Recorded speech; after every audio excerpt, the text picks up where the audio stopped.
Wala nang lipatan. Tuloy na ang Balikatan. Araw-araw, tuwing umaga, serbisyong tunay at natural. Kasama ang inyong umaatikabong tambalan, Celine Tutor at Kim Formaran sa programa Stana Balikatan. Stana Balikatan para sa sulong Quezon, serbisyong tunay at natural. Magandang umaga, lungsod ng Tayabas, lungsod ng Lucena. Unang ngayong kaapat na distrito ng ating lalawigan ng Quezon, Luzon, Visayas at Mindanao, buong bansang Pilipinas. Nagpupugay po sa inyong lahat, mabating magandang umaga, palatuntunang stand-up, balikatan para sa sulong Quezon ngayong araw na ito, mga kababayan. Ako po ang isa sa mga kabalik na ito para hanggang ikapito ng magandang umaga at lingkod, si Celine Tutor. Ako po ang pangalawa sa inyong kasama. Magandang umaga, si King Formaran. Samahan niyo po kami dito sa ating sa inyong programa Stand Up Balikatan with Wellington. Salamat po. Araw ngayon ng Miyerkules, ika-3 Tama ba? Disyembre. Sa buwan ng Disyembre, taon 2020, Merkules. mga kababayan. At inaasahan po namin kami ay inyong sasamahan dito po sa ating pagtalakay sa kabuuan po ng ating iba't mga mahalaga, mga kaganapan sa buong kapuluan, buong bansa, mga kababayan. Sa mga natutulog pa, sa mga nag-aantabay naman ng pagsasahing papawid ng palatuntunang ito, gumising na po kayo at marami tayong mga mahalagang pag-uusapan. Sa ngalan ni Congresswoman Helen Tan, inaanyayahan po namin kayo.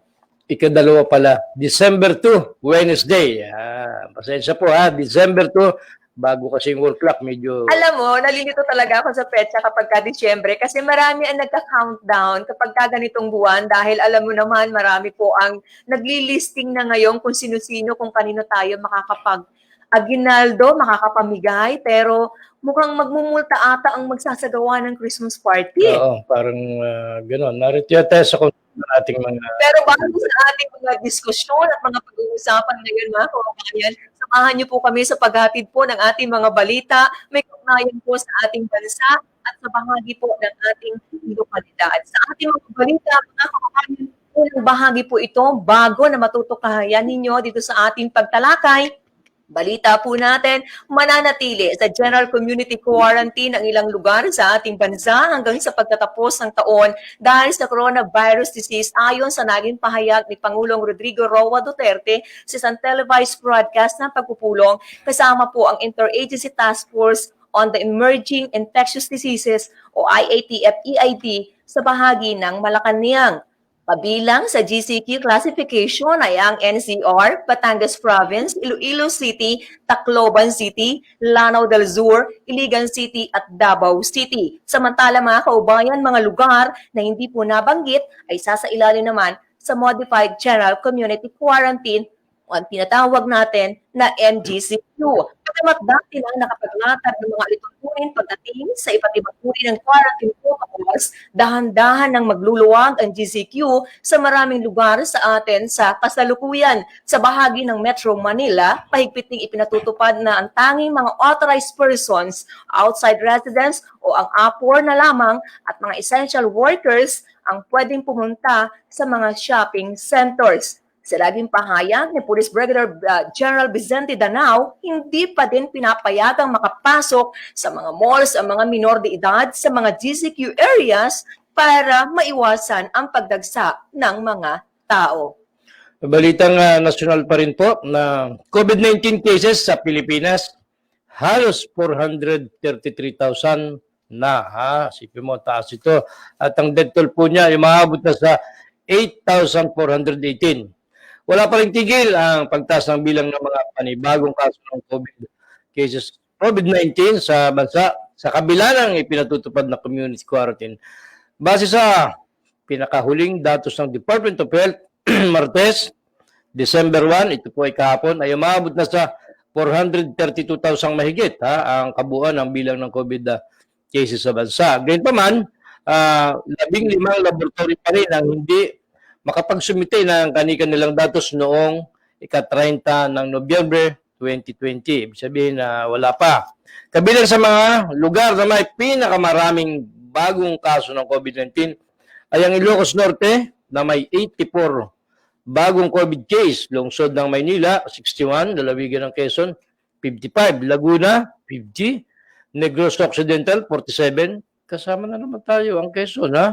Sa kasalukuyan ay mayroong 25,725 or 5.9% ng kabuang bilang ng aktibong kaso ng COVID sa bansa. Samantalang 398,782 or 92.1% ang gumaling na at 8,418 o 1.94% ang namatay. Ayon kay Health Secretary Francisco Duque III, posibleng isa sa naging dahilan ay ang bahagyang pagtaas ng kaso ng COVID ay sa pagdagsa ng mga tao sa mga evacuation center dahil sa mga nagdalagas na bagyo. Samantala, kahapon December 1 ay nalita ng Kamara na 98 na kongresista at kanilang staff, dami nito ang nagpositibo sa COVID-19 matapos ang isinagawang mass testing drive sa House of Representatives. Ito ay kinumpirma ni House Secretary General Mark Leandro Mendoza na bagay na kumakatawa sa 5% ng 2,000 nagtatrabaho sa mababang kapuan na sumailalim sa RT o PCR testing mula pa noong 10 ng Nobyembre. Hindi pa malinaw kung ilan sa kanila ang positibong zone o positibong stopper. Halos lahat naman ng nagpositibo sa COVID-19 ay walang sintomas at pinayuhan ng mag-self-isolate. Balitang COVID pa rin mga kaistan, ibinaba po ng Philippine National Red Cross ang presyo ng kanilang COVID swab testing. Ayon kay PRC Chairman at CEO Senator Richard Gordon, ibinaba ng 200 pesos ang swab test, kaya mula sa dating 4,000 piso, 3,800 karawang ito sa kasalukuyan. Epektibo po simula kahapon, Disyembre 1, ang naturang adjustment sa kanilang COVID testing fee para sa mga pribadong kliyente, walk-in at mga inbound passengers sa NAIA. Layunin ito na may kayat pa ng mas maraming mga tao ang magpapasuri laban sa naturang karamdaman na malaking tulong mga kababayan upang mapigilan po ang pagkalat ng COVID. Gayunman, nabanggit dapat na mag-join sa PRC ng 4,800 pesos para sa mas mabilis na turnaround time na mula alas 12 o mula 12 hanggang 24 na oras. Para naman sa mga local government units o LGU, mag-charge po ang PRC ng 3,300 pesos at 4,800 para sa mga institutions. Ayon pa kay Gordon, nakakuha sila ng mas murang test kits mula sa China, kaya't nagawa nilang pababain ang presyo ng kanilang COVID swab test. 7-year-old or 7 anyos, 7 anyos, pataas, payagan na sa malls, hiling po ito ng DTI. Hinimok ng Department of Trade and Industry at ng Interagency Task Force na payagan ng may sama sa pagpunta sa mga malls ang mga minor de edad na 7 taong gulang pataas. Sinabi ng DTI Secretary Ramon Lopez na minumungkahan niya ito ngayong Kapaskuhan dahil hangarin naman ng gobyerno na buhay ng ekonomiya na inilugmok ng COVID-19 pandemic. Nilinaw ni Lopez na ang kanyang mungkahi sa IATF ay limitado lamang sa dining o pagkain sa labas at pamimili ng mga essentials. Hindi pa rin naman pagbubuksan ng mga amusement sa mga malls upang hindi pagmula ng hawhan ng virus. Ngayon pa man, sinabi ni Lopez na ang bawal, lokal at pamahalaan ay maaaring magpatupad ng mas mataas o mas mababang limitasyon sa edad. Depende sa sitwasyon ng COVID sa kanilang nasakupan. Kamakailan lang ng payagan ng IATF ang mga edad 15 to 65 na makalabas ng kanilang tahanan. Ibig sabihin, ito yung dati pa, 15 to 65, ito pa rin yung nananatili. Pabor din ng kalim na mas, maikling oras ng curfew. May ito, multiple work shift upang magkaroon ng pagkakataon ang mga manggagawa at mamimili na makapag-ambag sa ekonomiya at unti-unti nang mapalawak ang business capacity ng 75% o 75% to 100% at pagpapairal ng one seat apart policy sa mga pampublikong transportasyon. Samantala, sa balitang lokalidad natin, mga kababayan, noong Sabado, nagdeklara na si dati Secretary Congressman Vicente Cruz Alcala ng kanyang intensyon na muling lumaban para sa pagka-kongresista.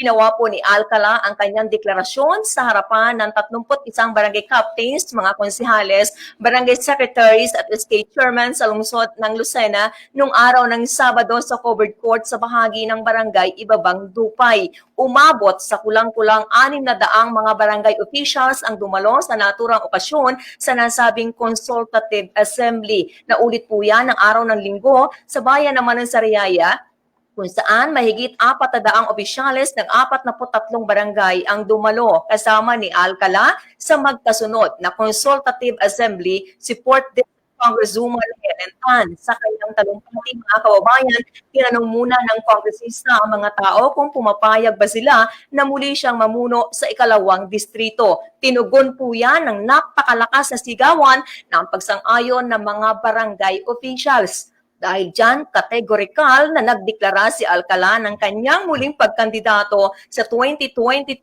congressional elections. Tinuliksa ni Alcala ang kasalukuyang kongresista na si Congressman David J.J. Juarez na anyay walang malinaw na nagawa sa loob o ginawa sa loob ng kanyang isa at kalahati nito na panunungkulan. Gayunman, mariin pong inikurso ni Alcala si Congresswoman Tan bilang kandidato naman sa pagka-gobernador na sinagot naman ng masigabong palakpakan at hiyawan ng mga opisyales ng barangay. Sinabi pa ni Alcala na higit na magiging maunlad ang 2nd District ng Lalawigan at ang buong Quezon kung ang mahalal na gobernador ay ang doktorang kongresista. Sa kanyang pagsasalita, naging masidhi po ang pasasalamat ni Congresswoman Tan sa mainit na pagtanggap sa kanya ng mga opisyales. Si Tan po ngayon ang chairman ng Committee on Health sa mababang kapulungan ng Kongreso kung saan nasa kanyang huling termino bilang kinatawan ng 4th District. Samantala, milinaw ni Alcala na walang katotohanan ang balitang nagkakawatak-watak sila ng kanilang pamilya. Binigyan diin ito na nanatiling buo at nagkakaisa ang clan ng Alcala. Balitang lokal pa rin, resolution sa Quezon inapprove na Nanindigan versus Kaliwa Dam. Ito po yung usapin sa Sangguniang Panlalawigan na ipinasang resolusyon tungkol sa pagtutol dyan sa planong pagtatayo ng Kaliwa Dam. Bagamat tila ngayon lamang narinig ng mga mamamayan kay Governor Danilo Suarez ang posisyon nito hinggil sa inuumpisa ng konstruksyon ng Kaliwa Dam. Inamon naman ng mga mamamayan ang opisyal na pangatawanan nito. Ang reaksyong ito ng marami makarang nagpahayag ng matigas na paninindigan ang mga lokal na mambabatas sa Quezon Province laban sa pagtatayo ng controversial na Kaliwa Dam ng kanilang ipasa ang resolusyon laban sa tinatawag nilang berdugo ng kalikasan at nakaumang napanganib sa mga mamamayan sa kapatagan. Sa resolusyong inaprubahan ng mayorya ng Provincial Board ay binigyan nito ng kapangyarihan si Governor Danilo Suarez na magsagawa ng agarang hakbang upang pigilin ang konstruksyon ng 12 billion water supply project sa bayan ng Infanta. Ipinasa ang resolusyon ng ika-27 ng Nobyembre ng kasulukuyang taon ng 11 sa 13 miyembro ng Sangguniang Panlalawigan sa pamumuno ni Vice Governor Sam Nantes. Inihag ni Governor Suarez ang nagkakayos ng salubin ng mga mamayan laban sa iginigit ng ilang ahensang nasyonal sa Kaliwa Dam. Aniya, habang siya gobernador ng Lalawigan ay hindi niya pahihintulutang maitayo ang joint venture project ng Metropolitan Water Works and Sewerage System at ng China Energy Engineering Corporation. Dahil sa mapanira, umano ito sa kalikasan, nagtataboy sa karapatan ng mga katutubong daan-daang taonang naninira sa lugar ng pagtatayo ng proyekto. Maliban pa sa panganib na hatid ng dam sa mga mamamayan na nakatira sa mga kapatagan o lying communities. Nagpahayag din ang ilang leader ng simbahang Katoliko sa Lalawigan sa pangunguna ni Bishop Bernardino Cortez ng Infanta na kanilang pagtutol sa multi-billion peso ng Mega Dam Project at sinasabing ang Kaliwa Dam Project ay nakaumang na panganib sa lowland agricultural and fishing communities na may kasaysayan ng flash flooding.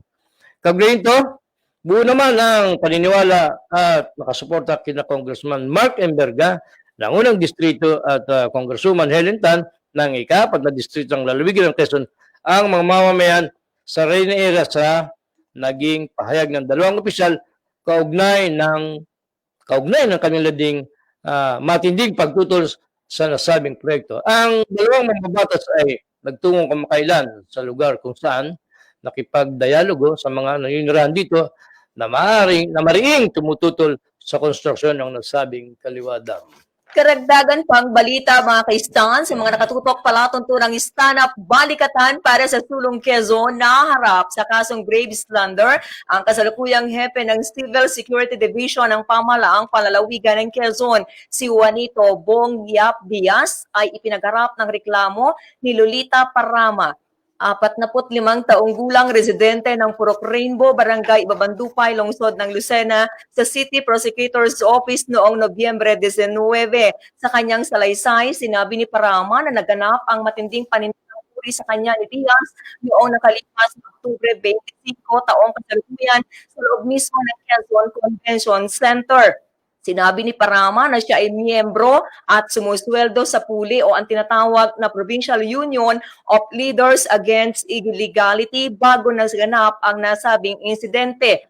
Pahayag niya, ako po ay miyembro ng PULI, isang asosasyon na itinatag ni dating Governor J.J. Suarez sa lalawigan ng Quezon. Ang aming pong gawain ay tuwing eleksyon lamang. Ayon kay Parama sa kanyang salaysay, sinabi nito na noong Oktubre 25, sila mga kasapi ng PULI ay ipinatawag ni Jojo Adan na siyang coordinator ng samahan sa kanilang barangay at inatasan na magtungo sa convention center dahil may patawag ang dating gobernador, ngayon ay kongresista ng 2nd District ng lalawigan ng Quezon. Pero noong ika-7 ng umaga ng araw na iyon, sinabihan umano siya ni Adan na wag nang tumuloy ng convention center dahil wala na di umanong tiwala sa kanya si Diaz at tinanggal na siya sa PULI. Pero nagtuloy umano siya at pagdating niya sa convention center, nilapitan siya ni Diaz at tinanong kung totoo ang mga sinabi ni Adan. Hawak ang mikropono. Sinagot ng oo, totoo dahil makapal ang mukha ninyong mag-asawa. Mga balasubas kayo, walang hiya at itinatago ninyo ang relief ng mga Suarez at hindi ninyo ipinamimigay. Sinabi ng ginang na siya ay napaiyak sa kahihiyan dahil sa sinabi ni Diaz na napakinggan halos ng 100 katao na kanyang kabarangay at mga kapitbahay. Ang salaysay ng ginang mga kaistan ay pinatotohanan ng mga testigo na sina Matilde Tula, Rosalina Dagle at Pierre Angele Pabon. Si Diaz ay dati executive assistant ni Suarez, subalit na-demote bilang security officer nang umupo si Governor Danilo Suarez. Bukod sa pagiging security officer ni Diaz, nakikialam din umano ito sa ilang usaping pampolitika at aktibidad ng mga taga-media na kapanalig ng mga Suarez. Si Diaz ay dinadaing din ng maraming kawani ng pamahalaang panlalawigan dahil sa di umano'y hindi maayos na pag-uugali nito. Samantala, habang binabanggit po natin ang balitang ito, hindi po pa natin nakukunan ng pahayag si Diaz kaugnay sa nasabing akusasyon. Iba't ibang produktong lokal, tampok sa Christmas market sa SM City Lucena. Good morning, Silipet Zores. Sa iba't ibang produktong lokal mula sa iba't ibang bayan sa Quezon at karatig lalawigan ang matatagpuan ngayon sa SM City Lucena sa kanilang Christmas market na matatagpuan sa ground floor, main entrance na magtatagal hanggang bukas o December 3.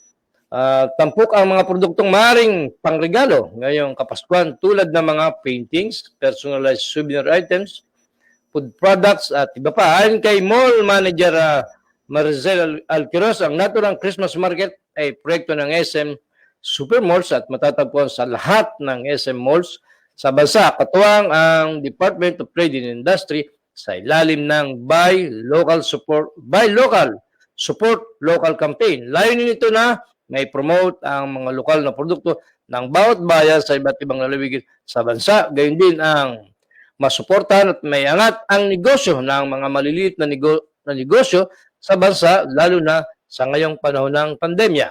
Samantala, muling pinapalalahanan ang mga magpupunta sa mall sa mga sumusunod na ipinatutupad na health protocol, laging magsuot ng face mask at face shield at social distancing. Sa pinakahuli nating balitang lokalidad, mga kaubayan, sa nakatutok pa rin sa palatuntunang stand-up balikatan para sa Sulong Quezon, pabatid po para sa publiko ng lungsod ng Lucena simula Disyembre 7 ang Community Task Force on COVID-19 ay magro-ronda sa 33 barangay sa lungsod na deputized ng Lucena PNP para manghuli sa lalabag sa Ordinance Number 2729 o unmandatory wearing of face mask at hindi nag-oobserba ng social distancing. Ang mga lalabag at mahuhuli ay may kaukulang penalty para sa unang paglabag, 3 oras ng community service, ikalawang paglabag, 5 oras na community service at multang 500 piso at para sa ikatlong paglabag, 7 oras na community service at multang 1,000 piso. Samantala, 2 namatay, 8 ang sugatan sa road mishap. Ito po ay ulat mula dyan sa bahagi ng Kamnakar. 2 nasawi at 8 nasugatan sa magkakawalay na aksidente sa lalawigan ng Quezon. Kamakalawa, ayon kay Quezon Police Provincial Office Director Police Colonel Audi Madurdeo, patay agad ang rider na si Melanie Villaflor, 32, dalaga ng Barangay Malinaw, Ilaya, Timon ng Quezon, makarang magulungan ng tanker, trailer truck ni Roy Aceras, 45 ng Philippine Camarines Sur ng Pili, Camarines Sur, alas 4:05 ng hapon sa Maharlika Highway, barangay sa Santa Catalina at Timona. Nasugatan ang 2 backriders ni Villaflor na sina Jacqueline Arguilla, 18, at isang 16-year-old na batang babae na kapwa ginagamot sa ospital. Samantala, dead on arrival naman sa Candelaria District Hospital dahil sa pagkabasag ng bungo si John Paul Gunyo, 21, binata ng Barangay Sampaloc 2 sa Raya, Quezon. Makarang banggain ang minamaneho nitong Toyota Wigo ng kasalubong na Toyota Hi-Ace van sa Maharlika Highway sa Barangay Santo Cristo sa Raya, dakong alas 10:30 ng gabi. Ginagamot naman sa nasabi ring ospital ang driver ng van na si Alvin Regalano, 35, ng Santo Tomas, Batangas, at 5 sakay na sugatan na sina Michael Uy at magkakaanak na sina Eva Painante, 43, Michelle, 25, Madeline, 18, at Angelina Paimante Manalo, 75. Kaugnay nito, patuloy ang panawagan ng Department of Public Works and Highway, lalo na rin sa bubuo ng Quezon First at Port District Engineering Office sa lahat ng mga motorist na bumabagtas sa mga kalsadang kanilang minimintinan na magdandahan sa pagmamaneho at iwasang magmaneho ng nakakainom ng alak o di kaya naman ay inaantok. Yan po ang kabuuan ng ating mga tinampok na balita ngayong araw na ito, mga kaubayan, sa palatuntunang ito, palatuntunang stand-up. Sa mga susunod na araw, patuloy po ninyong matutunghayan ang mga pagtatampok natin ng balitang may kaugnayan sa kaganapan sa ating pambansa sa kabuuan at dito po sa atin sa lokalidad para doon sa mga kababayan nating ginagawa talagang pinagkukunan ng impormasyon ang ating pong palatuntunan sa ganitong kaagang oras. Siyempre pa, ang palatuntunang stand-up, muli po ninyo mapapakinggan sa mga katuwang natin na napakaraming iba't ibang himpilan ng radyo dito po sa atin sa kabuuan po ng lalawigan ng Quezon. Maraming salamat sa inyo. Medyo naninibago pa rin ako sa pangalawang araw natin dito sa bagong broadcast sa studio natin. Bagamat yung ating nagkikiri sa atin, of course, yung Conomor, yung DCG, ay still ay nariyan pa rin. Good morning kay Boss Tito Heda at sa ating kay Ma'am Das Ujeda Ricito Cruz at of course ang ating OIC si Madam Violet Quinto Cabral. Magandang umaga po Patuloy po natin nakakatuwang ang mga himpilan ng 95.1 Kiss FM, 97.5 Radio City, ang bahagi po ng Pakakak ng Bayan 105.3 FM. Of course, mapapanood niyo po kami via broadcast channel 6 o kaya naman ay channel 8. Gayon din, tutok na po kayo sa mga kalalawigan natin sa bahagi po naman ng Port District. Malakas po at maliwanag niyo kami mapapakinggan sa mga himpilan ng 98.9 Love FM, Bayan po ng Lopez, 98.3 Supreme Radio sa bahagi po ng Tagkawayan, at 93.3 Radyo Serbisyo sa mga kaubayan natin sa bahagi ng Gumaca, Quezon. At hindi ko makakalimutang tukuyin, banggitin ang katuwang nating himpilan ng palatuntunang stand-up sa bayan po naman ng Infanta, ang himpilan po ng 92.7 Spirit FM. At of course, yung ating mga nasa technical department, dyan sa kabilang studio, si paring Randy Remontigi, si Danny Ordonez, si Junjun Salubre, at si Ramil Ramos.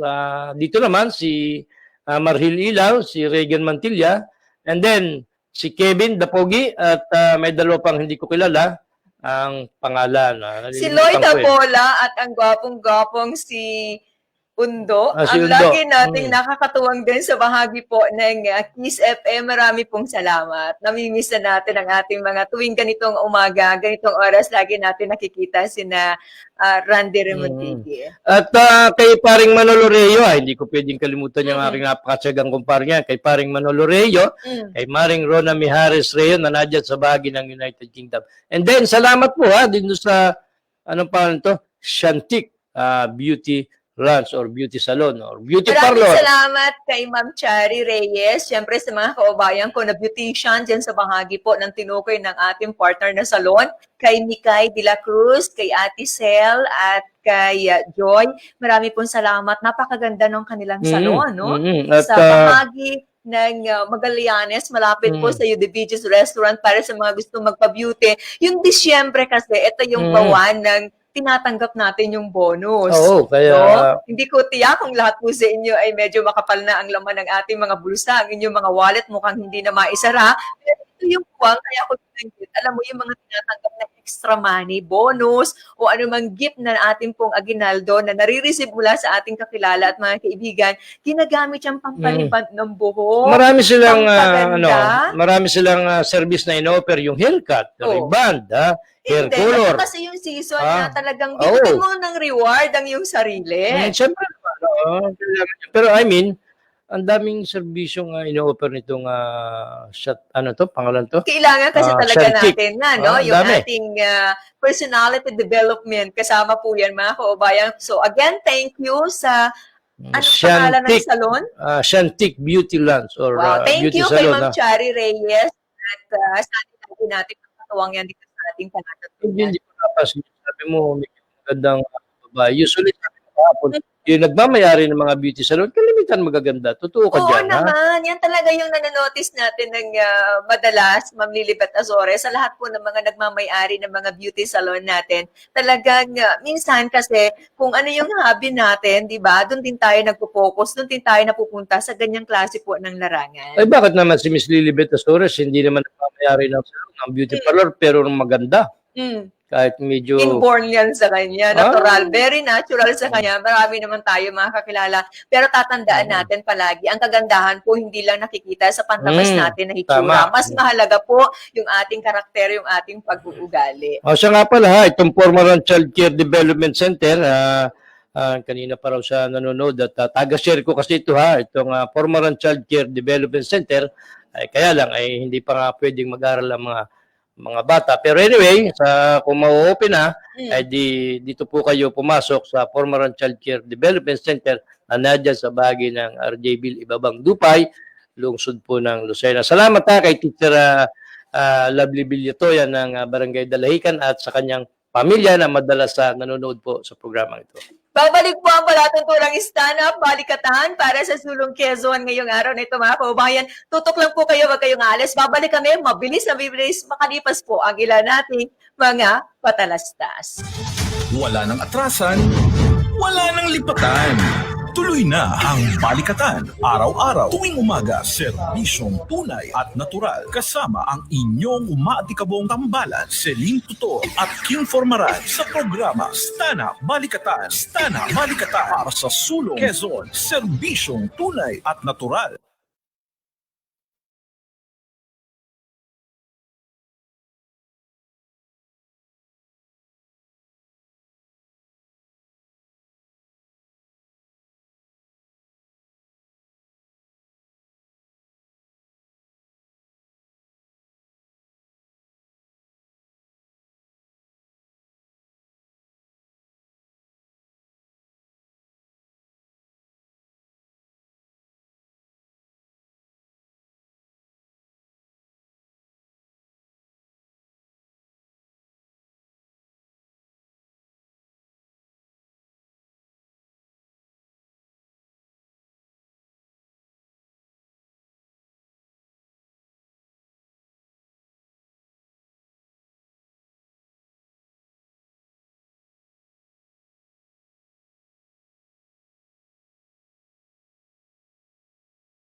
Wala nang atrasan, wala nang lipunan.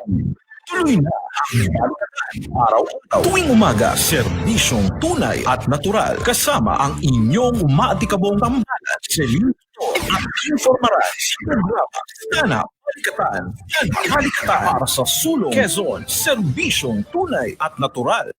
Sa mga kakabukas lang ng inyong transistor radio, ng inyong TV set, patuloy niyo po kami samahan hanggang ikapito ng umaga sa palatuntunang stand-up Balikatan para sa Sulong Quezon. Siyempre, ako pa rin po ang isa sa inyo nakakabalitaan buong oras.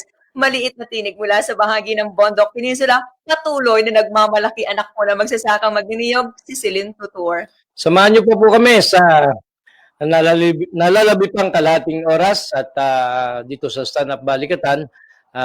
Magandang umaga po muli si King Formaran at of course, good morning kay Dr. Helen Tan. Napakaganda ng greetings na kahapon na panood ko. Okay yung greetings niya. Pasko na kasi. Ito yung season ng hindi lang pagbati, kundi season ng pagbibigayan at pagmamahalan. Buwan ng Disyembre. Pero dapat tandaan natin mga kaubayan, ang Pasko dapat araw-araw nating isinasapuso, isinasagawa.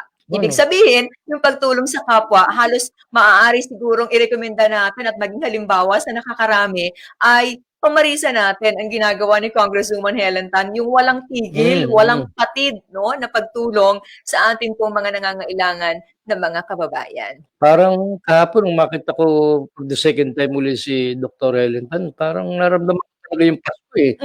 Hindi lang niya ako tanong na ano kung kailangan mo, baka may problema ka. Parang yun ang tingin ko eh, pero hindi naman siguro. Baka wala pang Pasko, wala pang Pasko. Hindi naman. Busy siya eh. Napasin ko lang nakatingin sa akin na kulang na lang yung sabihin niya, King, ang pogi-pogi mo. Kulang na lang. Hindi naman seryoso yung pagkiro kahapon. Oo. Nagit lang ako kay ma'am eh. Siguro dahil bagay tayo sa bagong studio rito. Kaya si ma'am ang ganda ni ma'am kahapon. Matagal ko kasi siyang hindi nakikita. Kaya sabi ko parang dalaga si Dr. Helen Tan parang lang siyang teenager, Hindi nga siya mukhang kongresista eh. Talagang maganda si ma'am kahapon. Siguro nga ay na-miss natin siya sapagkat matagal ko siyang hindi nakita sapagkat alam mo naman, abala siya. Pero palakpakan natin si Congresswoman Helen Tan doon sa kanyang patuloy na ginagawa na paglilibot sa bahagi po ng Port District. Sa iba pang bahagi ng ating lalawigan, hindi naman matatawag yan partner na pamumulitika dahil dala, bitbit po niya at inihahatid sa ating mga kaubayan ang serbisyo na kailangan talaga nila ngayon. Lalo tigit na sa gitna pa rin po tayo ng mga malalaking problema na marami ang umaasa pagpasok ng taong 2021. Sana matapos ang buwan ng Disyembre, taong kasalukuyan, tapos na rin ang lahat ng krisis ng ito. Ay, sana ganun nga. Dalangin natin yan na ito lamang COVID na ito eh. Hindi lang naman buong mundo may problema nito. Dalangin natin sa iyo. Itong kapaskuhan ito, miski hindi tayo magkakwarta. Miski walang regalo, basta mawala lang yung COVID na yan para sa lahat. Magkapera rin tayo. Pwede rin. Hindi pwedeng hindi Pwede dapat rin. magkapera kasi ano ang ating ipambibili ng ating mga basic needs sa pang-araw-araw. Kaya nga ang bahagi ng TESDA, ang ating Provincial Director, Sir Jerry Marasigan, kung hindi po nagkakamali ang inilingkod, napakarami ng kanilang mga livelihood programs, mga trainings and seminars na pinagkakalob sa ating mga kalalawigan. Kamakailan nagtungo yan sa distrito ni Congresswoman para tulungan yung mga kadistrito ni Congresswoman Tan para magkaroon ng alternatibong hanap buhay. Yun namang sa akin akin lang yun. Ibig sabihin sa iyo, ako hindi ko na hinahangad ng kung ano-anong kwartang yan. Ano na lang ang gusto mo? Ang gusto ko lang ay manatiling kondisyon ng aking pamilya, ng pamilya ni Derek Robin, pamilya ninyo, pamilya nitong ating mga narito na walang tamaan sana ng COVID. Ngayon, kung may dadating sa akin halimbawa yung mga halagang 200,000, ako lang yun. Pagbibigyan ko itong mga ating mga kaibigan. Kung may dadating, papapaskuhan ko itong ating mga kasama rito, Even yung aking kaibigang matalik na yan, si Miss Lilibet Tesores, hindi rin bagay sa akin magbasa ng script. Parang kahapon, yung mamamahagi ka, kaya lang nakalipas yung magdamag, wala ka namang inaabot sa amin. Wala naman dumating eh. Akala ko may dadating. Derek Roby, wala naman dumating. Kita mo, testigong buhay ka. At least, mga kababayan, Architect Amari Pulintan, nangako, hintayin na natin kung kailan mangyayari yan. Malagay lang ako, kaysa sa wala kang pinangako. At pero tulad, politiko ka. Tulad ng pangako ni Governor Danilo Suarez na ididimanda niya, yung kaliwadam na yan. tutol siya dyan. no? I doubt kung mangyayari yan. Well, Hindi inimik natin niya. masasabing 100% na makakapangyari yan. Kasi Mm. sino ba namang magmamatigas at magiging matigas na Siya. isang local chief executive pagdating sa opisina o sa bahagi ng Malacanang? Ay, paano yung inimik niya? National flagship project po ito. Mm. Maaari siguro Mm. para matigil yung demand ng ating mga nasa tribal community sa bahagi ng Reyna area. Kasi sila doon sa Real Infanta and General Nakar, doon sa lugar kung saan po ay tinatayo or itatayo, ongoing yung construction ng Kaliwa Dam, nanggigigil Eh, yung mga residente, kasi doon oo. sa inaasahan po nila na magiging total effect ng Kaliwa Dam once po yan na matapos. Kasi nakita naman natin yung epekto ng mga dam na hinihinalang, yan po yung malaking dahilan kaya nakaranas ng pagbaha at pagkitil ng marami nating kababayan recently sa bahagi ng Cagayan. Kaya lang alam mo, ako man sa sarili ko ay tutol ako dyan. Kaya lang iniisip ko ano ang isusupply sa Metro Manila na tubig tulad ni Direk Robbie Jose, pag nasa Kalakang Manila ito, anong iinumin ito? Pwede ba kang palagi na lang bili ng mineral water? Eh, oo, okay, bumili ka, pero yung mga panglaba mo, saan naman talaga kukuha? Pero anyway, kung yan yung posisyon nila, basta ang sinasabi ko lang na inimik ng ating punong lalawigan na tutulo siya sa planong pagtatayo ng dam. At kung sabi niya kasi, see you in court. O yan ang ibig sabihin, dadaanin mo sa usaping legal yan, see you in court, sabi niya. Teka, doon sa mga aabot pa ba proponent. yan yung punto mo na pagtutol ng ating gobernador sa kasalukuyan? Hindi ba matatawag na it's too late na? Kasi naaprobahan yan or na-finish yung contract kung meron po sa pagitan, maaaring wala kasi tinatanggihan yan ayon sa ilang mga provincial board members natin, hindi naman dumaan sa pagpasa at wala silang ipinasang resolusyon na nagbibigay ng pagpayag o pagpabor sa konstruksyon ng nasabing dam. Well, totoo yun, pero ito nga ipinasa ng Sangguniang Panlalawigan. Ngayon lang yan. Ngayon lang na maring pagtutol sa pagtatayo ng Kaliwa Dam, sinusugan ba nila at binigyan nila ng extra power si Governor para tutulan niya Kasi yan? nga, ang tingin ko dyan, under pressure sila. Doon sa sinisigaw ng marami nating kababayan sa Reyna area, plus factor pa yung iba't iba nating mga environmentalist group. Nandyan po ang mga kaibigan natin sa bahagi po ng Tanggol Kalikasan sa Timog Katagalugan. Of course, yung ating hanay ng kaparian, patuloy na naninindigan tumatayo na wag nating salaulain, wag nating sirain ang ating inang kalikasan. Ito lamang kung naalala mo, yung Tanggol Kalikasan, itong sila Atty. Asis Perez, Atty. Sheila De Leon, si Ma'am Juliet Burlongan, talagang tutul yung grupo ng Tanggol Kalikasan, sila Father Warren Puno, yung prelature ng Infanta. Alam, ang punto kong sinasabi, partner, sabi mo tama, late na yung pagtutol ni Gob, kaya lang at least may pagtutol, kaysa sa wala siyang inimik. At least sabi ko nga, kung nangako at manatiling pangako, di ba, Direk Robbie, kung at least nangako si Governor na tutol siya dyan, ididimanda niya yan. Kung hindi niya yan gagawin, nasa sa kanya, masisira ang credibility niya. Kasi diba, sa Direk? panahong ito, wala naman tayong naririnig na deklarasyon ng sinumang nanunungkulan sa ating pamahalaang panlalawigan na nagsasabi na sila po ay pabor. Wala. Tumatayo at tahasan na nagsasabi na sila ipaparamay sa konstruksyon ng dam. Lahat po ay negatibo. Kaya maaari yung pinupunto po ng inyong lingkod. Kaya lamang nagpahayag ng ganyang statement si Governor Suarez, under pressure siya sa lahat naman ng hinihingi at pagkakataon sa kasalukuyan ng ating mga kaubayan. Kakatapos lang natin sa matinding kalamidad, kagaya ng binanggit ko kanina lamang, nangyari sa bahagi po ng Cagayan, hinihinala, bunga pa rin ang pagpapakawala ng maraming tubig mula sa dam.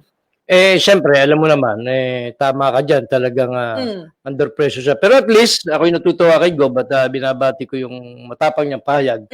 Of course, nakarating na yan sa Malacanang na ang Quezon Province sa panguna ng punong lalawigan ay tumututol.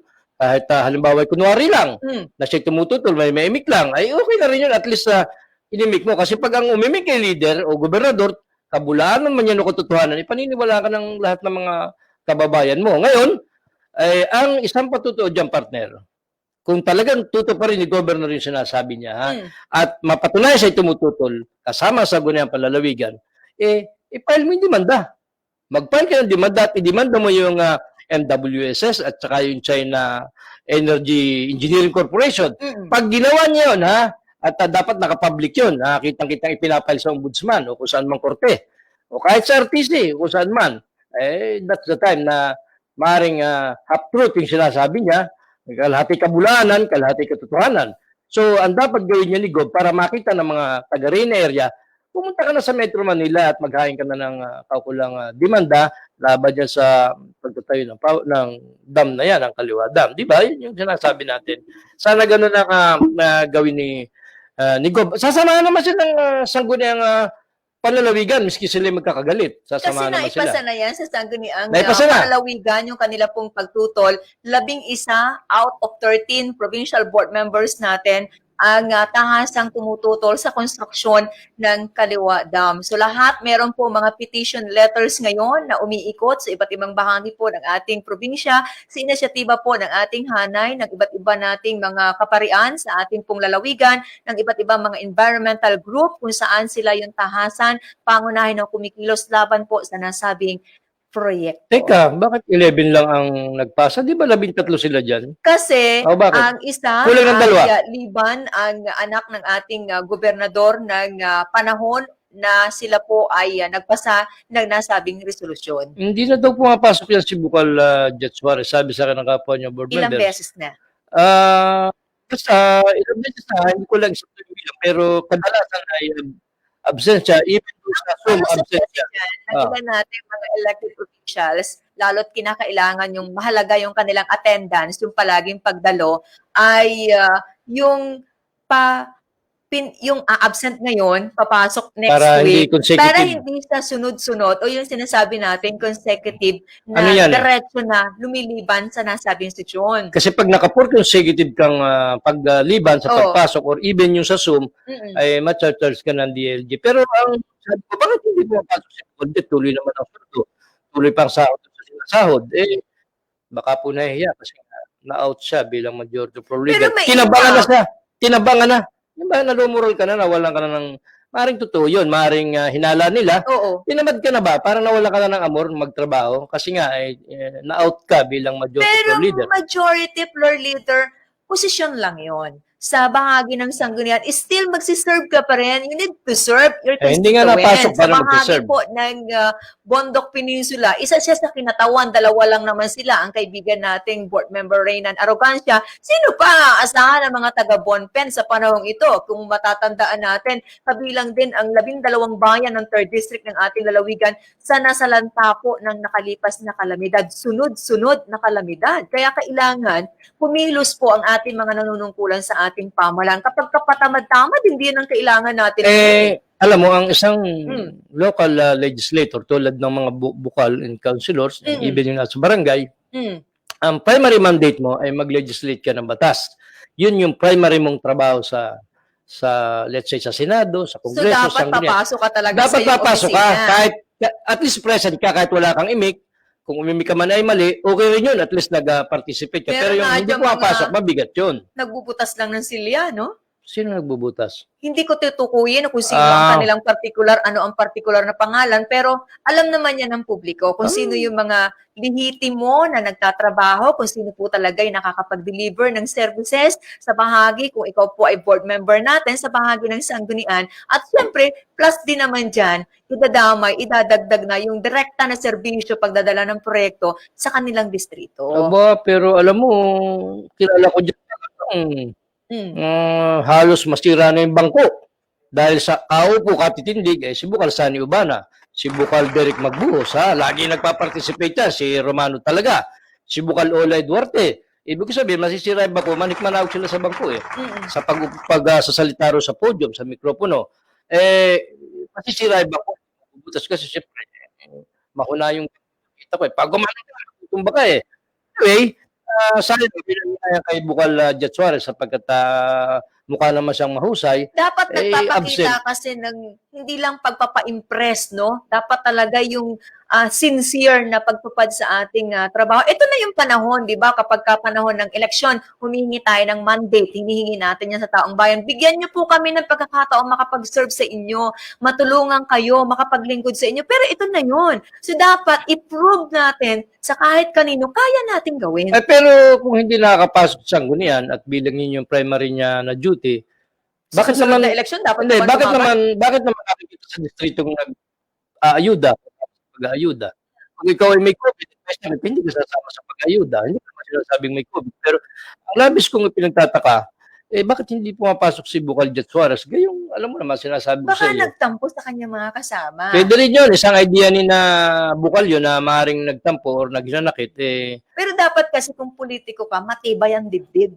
Alam mo Kasama yung... yan sa laban, no? Sa laban ng buhay, kasama yan sa sistema natin, na kalakaran, sa umiiral po natin sa politika, sa ating bansa, alalahanin po natin sa politics, sa mundo, ng larangan ng politika. Kaibigan mo ngayon, kaaway mo bukas, baliktarin natin, kaaway mo ngayon, kakampi mo tomorrow. Yan. Tulad nga nung nangyari kay Bukal Jerry talaga. Alam mo, best friend niya ni Gob. Pero kumalas kay Governor si Bukal Jerry talaga sapagkat yung prinsipyo niya ang pinairal niya.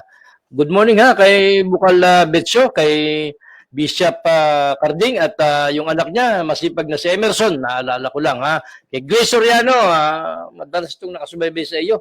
Ikaw lang ang pinapanood data ni Grace Soriano. Di naman. Parang- Maraming salamat kay Ma'am Grace Soriano. Of course, batiin ko, idagdag ko na rin sa iyong binabati sa umagang ito. Nakatutok po sa atin si Manay Tita raw gamit po ang, hindi ko tiyak kung paano po sila nakaka-tune in sa ating palatuntunan. Si Nel Ivan Ramos sa bahagi po ng Tiaong Quezon. Maraming salamat. Good morning. Oo kay Bong Albacea, kay Hepe.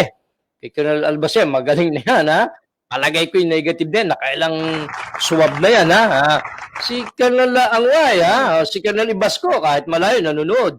Si Colonel Calyao ng kababayan mo, dating hepe ng Tayabas, madalas nanonood dito. Alam mo, ang dami nung gustong magpag-greet direct Robbie. Sabi ko lamang ay mauubos yung oras ko kababati medyo okay lang naman yun, may mga special request na ganyan. Sa susunod nga isusulat ko na. Kagaya ito, kumpare ko, kabatskot, nangungupya sa akin ng nag-aaral pa.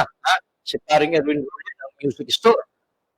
Sa dami na siguro mag-aala tayo ng mga 30 minutes, no? Para Hindi naman. mag-greet natin lahat. Happy birthday, 79th birthday kay Nanay. Sino? Tita Gamit, sa Gamit family at sa Lobre family. Marami pong salamat, nakatutok din sa palatuntunang Stand Up. Thank you. Ako pag binire-review ko yung pinakahuli nating programa, Direk Robbie Jose, good morning doon sa kapatid mo na nadya sa amin sa New York ha, si Ma'am, anong pangalan nun? Ma'am Ruth. Si Ma'am Ruth Jose, ang butihin ng kapatid na bunso.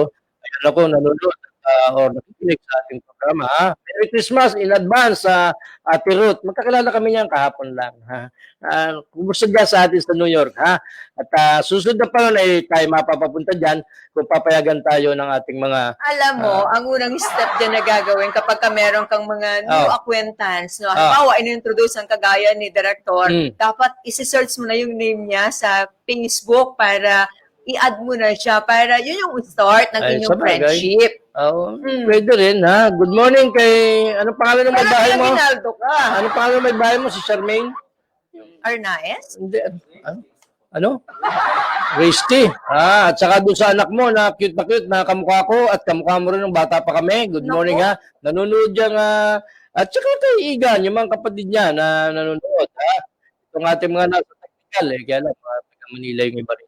Tuloy-tuloy po tayo sa ating pagtalakay sa ating palatuntunan. Sa mga nagmamadali merong mga malagang pupuntahan. Philippine Standard Time natin, mga kababayan. 6 na minuto na lang, mag-aalas 7 na po ng magandang umaga sa palatuntunan ito. Palatuntunan Stand Up, balikatan para sa Sulong Quezon. Patuloy na nakatutok si Board Member Ola Eduarte. Thank you.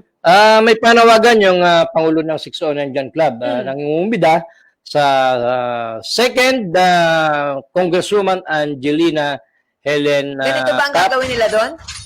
Yan. Ibig sabihin yung mga gun is to shots ay iniimbitahan ng Pangulo na si Pistolero na sumali sa December 19 and 20, gaganapin dyan sa bahagi ng Owansworth Farm. Good morning kay General Ricaredo Sarmiento, yung anak niya, si Rocky, magandang umaga dyan.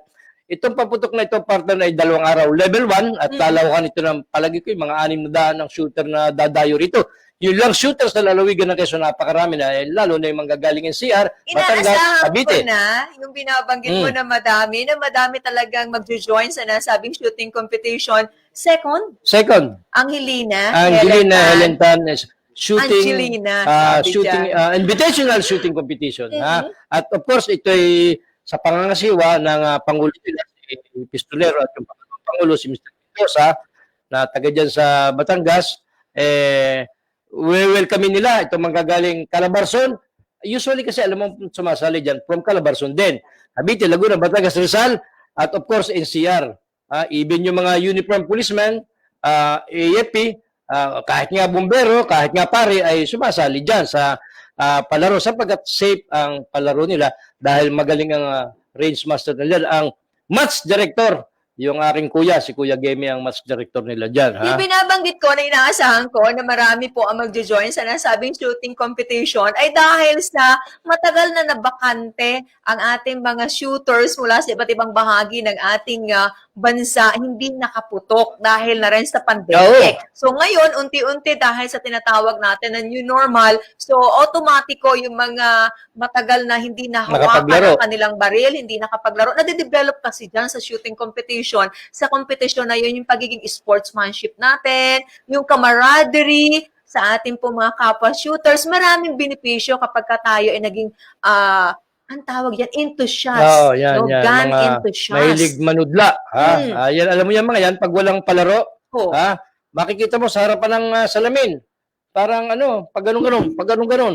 Nagpa-practice sila kasi yung muscle control sa baril. Palagi yung pag ganun. So, of course, walang load yun. Nakatutok kayo sa salamin sapagkat, of course, pinapractice siya para pag kaorasan ng laro, ay di yung pagkakahawak mo sa baril, yung pwersa mo, ay hindi mababago yung strength mo na sinasabi. Kaya congrats sa second Angelina Helen Cup or second Angelina Helen Tan. Again, ulitin natin kung kailan gagawin. December 19 and 20, dyan po sa bahagi ng Owansworth Farm. Yun nga palang parang partner, parang ang sabi sa akin sabi ng Pangulo, tinatanong yung size ng damit mo at then damit ko. Kung ako naman ay large lang, usually kasi mga ganyan, siyempre nakaka-plugging sa ganito, ay bibigyan ka raw ng damit, tigisa tayo. Salamat sa pamunuan ng 6 and Gun Club, sa pangunguna ng kanilang Pangulo, ni Pistolero at ng pangalawang Pangulo, si Mr. Mendoza, at yung kaibigan mo, kababayan mo, si Paring Jing Pardilla.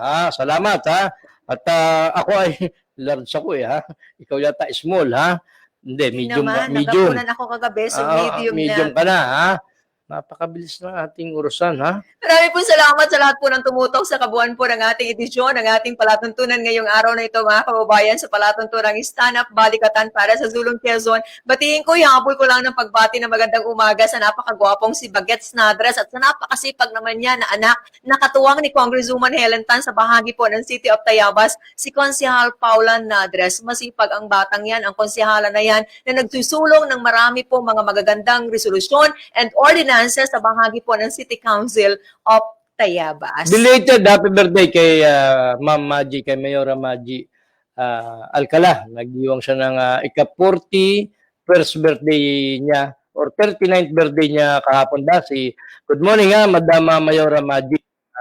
Buti sa mga nais po magpahatid pa rin ang tulong sa mga kabayan nating kapwa Pilipino na nabiktima po ng kalamidad sa bahagi po ng Cagayan. Bukas pa rin po ang booth donation box ng bahagi ng SM City Lucena. Nasa pagitan po ng Pizza Hut at ng Chowking. Pagpasok nyo lang ng entrance ng SM City Lucena, makikita nyo na #Cagayan needs help. Tumulong po tayo sa abot po ng ating makakaya para sa pagbangon ng mga lumugmok nating kababayan, bunga pa rin po ng nagdaang trahedya. Good morning ulit. Bago tayong paalam kay Miss Lilibet at kay Miss LB, kay Miss Kata.